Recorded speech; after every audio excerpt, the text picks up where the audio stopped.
Witchies! This is Terra Incognita on Starting Out Solitary, and today I am your Tuesday sub-host.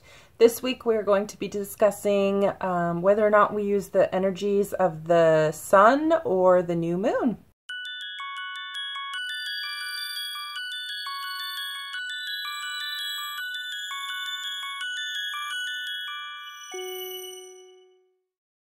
I know that many of you have watched my previous videos, and you will probably already know that I like balance. I love balance. One of the biggest things I like about this spiritual path is that I can have both aspects of the divinity, the male and the female. And I like that there are elements that balance each other out. I like that we can have the light and the dark, the sun and the moon. I like the aspects.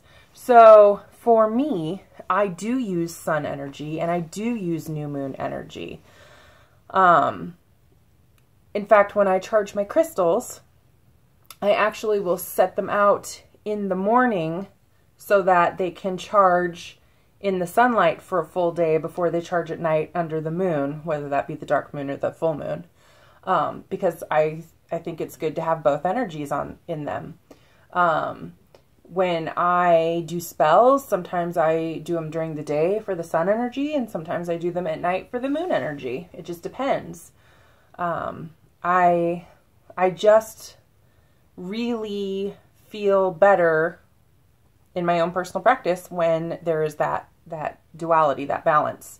And I can tell when things are out of balance because, you know, sometimes I do slip into more of a goddess-centric kind of phase or a god-centric, or, you know, favoring one element over the other or favoring the moon energy over the sun energy. And it's not quite the same for me as when I am kind of utilizing both. And I'm not talking about just, you know, using the sun today and using the moon tomorrow and whatever. I'm talking about when I go for, you know, several weeks just focusing on one thing. So it is important to me, I think, in my practice to have both sides of the coin. And I can remember when I first started out in my first year, one of the first things I did was I decided to collect stormwater. And it just happened to be during a new moon, and at the same night it was an eclipse. So I saved that stormwater and I was so excited, and I tell you, when I used it, it packed quite the punch. So that new moon does have its, you know, even though it's dark, it does have its own energies. And I do think that sometimes people get focused on the full moon early on in their practice and they kind of forget about the other moon phases. As far as the energy from them goes. And same with the sun. I think a lot of practices get focused around the moon and kind of leave out the sun. And it's easy to do.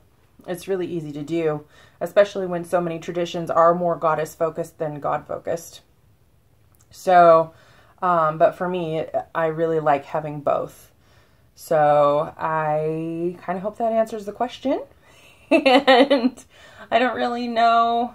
I don't think I have anything else to add to it, but definitely, you know, leave your comments below. I'd like to know what you do in your practice and what you think, and stay tuned for the rest of the week. I watched the last two videos, and it seems so far all three of us have different views and different uses in our practice. So that's kind of interesting to have it be so different. But yeah, so pay attention, and I want to say welcome to the new subs that are coming on board, and have a blessed evening.